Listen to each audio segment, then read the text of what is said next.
जनपद पंचायत किरनापुर के ग्राम पंचायत मलकापार में मजदूरों के अधिकारों को जेसीबी मशीन लगाकर छीना जा रहा है।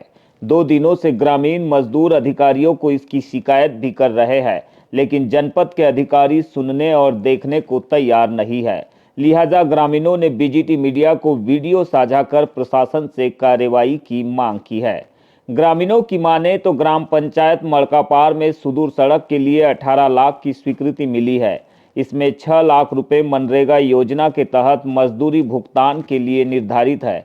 बावजूद इसके सरपंच, सचिव और सब इंजीनियर की मिलीभगत से जेसीबी मशीन का उपयोग कर मजदूरों के हक की राशि गबन की जा रही है। स्थानीय ग्रामीण कपूरचंद के घर से आवास टोली तक बनने जा रही ग्रेवल सड़क को लेकर ग्रामीणों ने जिला प्रशासन से मांग की है कि स्थल निरीक्षण करते हुए कार्य की जांच की जाए।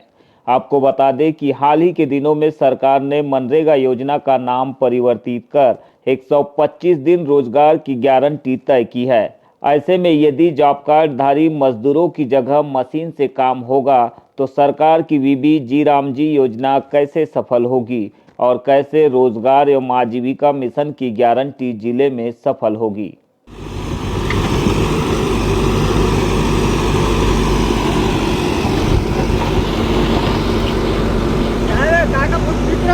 रोड में खींच रहा हूँ, ये लेबर काम नहीं करते, मशीन कर रही है।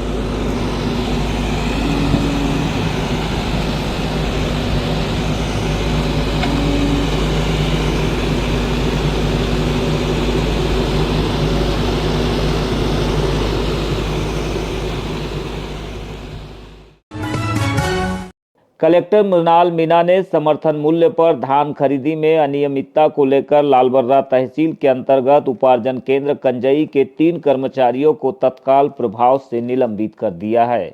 इसके साथ ही धान खरीदी में हुई अनियमितता के कारण शासन को हुई क्षति की राशि निलंबित कर्मचारियों के वेतन से वसूल करने के आदेश जारी किए। धान उपार्जन केंद्र कंजई में अनियमितता किए जाने की शिकायत प्राप्त होने पर कनिष्ठ आपूर्ति अधिकारी सुनील किरार, वेयरहाउस प्रबंधक आर.के. पटले, सहकारिता विभाग के उप अंकेक्षक अतुल राय की टीम द्वारा 10 जनवरी को कंजई के उपार्जन केंद्र जाकर जांच की गई। जांच के दौरान भौतिक सत्यापन में केंद्र में 57 क्विंटल धान अधिक पाया गया। केंद्र में तौल कर रखी गई बोरियों में स्टेंसिल एवं किसान कोड नहीं पाया गया। केंद्र में अमानक स्तर की धान खरीदी जाना पाया गया और किसानों द्वारा लाई गई धान की ढेरी न लगाकर बोरी से बोरी में धान पलटी कराया जा रहा था। 9 जनवरी 2026 को जारी तौल पर्ची में 4 किसानों की धान पोर्टल पर नहीं चढ़ाई गई थी। परिवहन के लिए लगे वाहनों से पहले आओ पहले पाओ की तर्ज पर धान का उठाव नहीं कराया गया। इसी को लेकर कलेक्टर मृणाल मीणा ने समर्थन मूल्य पर धान उपार्जन नीति की कंडिकाओं का उल्लंघन करने के कारण सेवा सहकारी समिति कंजई के प्रबंधक बाबूलाल ठाकरे, उपार्जन केंद्र प्रभारी खूबचंद एड़े और कंप्यूटर ऑपरेटर गणेश शरणागत को तत्काल प्रभाव से निलंबित कर दिया। हमें जो सूचना मिली है केंद्र प्रभारी से, उसके अनुसार यहाँ पर 35,000 क्विंटल की धान की खरीदी की जा चुकी है और 16,000 क्विंटल का परिवहन हो चुका है। यानी कि अब भी यहाँ पर 19,000 क्विंटल धान का परिवहन होना शेष है। बालाघाट पुलिस के द्वारा प्रतिबंधित चाइनीज माझा के विरुद्ध सघन अभियान चलाया जा रहा है।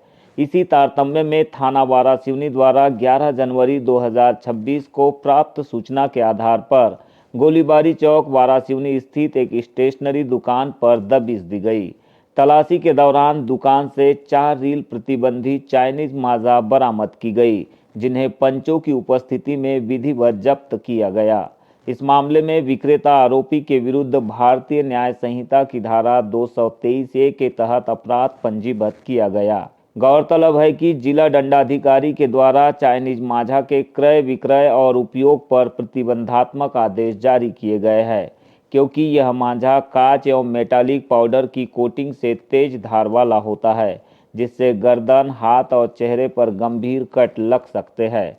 नायलॉन से मजबूत और स्ट्रेचेबल होने की वजह से यह आसानी से टूटता नहीं है, जिससे दुर्घटनाओं की भी आशंका बनी रहती है।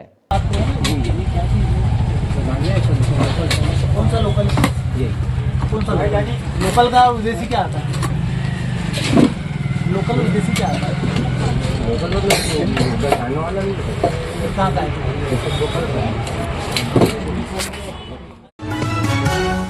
अखिल भारतीय स्वर्ण कप हॉकी टूर्नामेंट के तीसरे दिन 4 मैच खेले गए। इन सभी खेले गए मैचों की खास बात ये रही कि इनमें बेंगलुरु की 3 टीमों ने एमपी की इटारसी, उत्तर प्रदेश की सोनभद्र और छत्तीसगढ़ की दुर्ग के खिलाफ एक तरफा जीत हासिल की। जबकि पहला मैच इटावा और कोलकाता के मध्य खेला गया, जिसमें कोलकाता ने कड़े मुकाबले में 3 गोल के मुकाबले 4 गोल दागकर जीत हासिल की।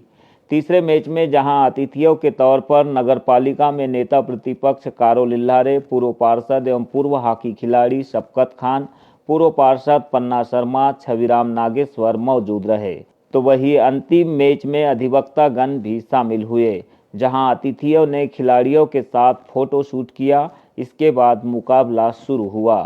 सदन कमांड बेंगलुरु की टीम शुरुआत से ही दुर्ग की टीम पर हावी रही। नतीजतन दुर्ग के हॉकी प्लेयर एक भी गोल नहीं दाग पाए और बेंगलुरु ने 5-0 के अंतर से शानदार जीत दर्ज की।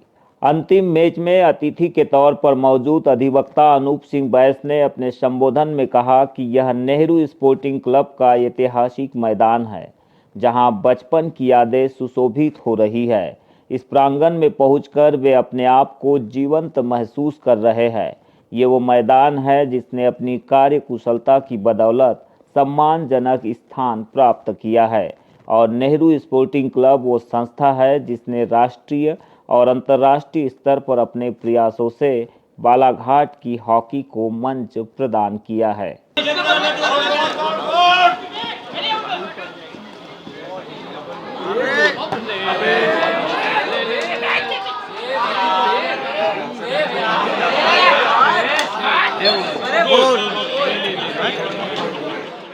नेहरू स्पोर्टिंग क्लब का ये वो ऐतिहासिक मैदान जहां हमारे बचपन की न सिर्फ यादें यहां पर सुशोभित हो रही हैं, बल्कि आज पुनः इस प्रांगण में पहुंचकर हम अपने आप को जीवंत महसूस कर रहे हैं।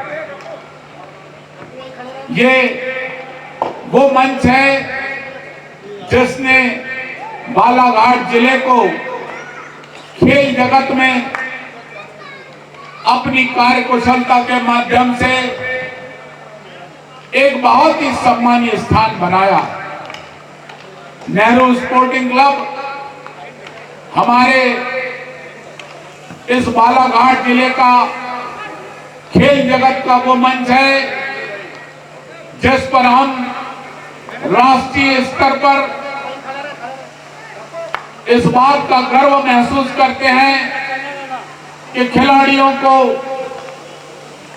देश के राष्ट्रीय और अंतर्राष्ट्रीय क्षितिज पर इस नेहरू स्पोर्टिंग क्लब ने और इस नेहरू स्पोर्टिंग क्लब के हमारे जो बहुत ही सम्मानी ऐसे व्यक्तित्व के धनी लोग हैं जिनके अथक प्रयासों से और ऐसे अथक प्रयास जो लगातार कई वर्षों से पूरी ईमानदारी के साथ, पूरी निष्ठा के साथ बालाघाट के हॉकी को न सिर्फ संजोकर आगे बढ़ा रहे हैं, बल्कि खिलाड़ियों को भी वो राष्ट्रीय और अंतर्राष्ट्रीय स्तर का मंच दे रहे हैं।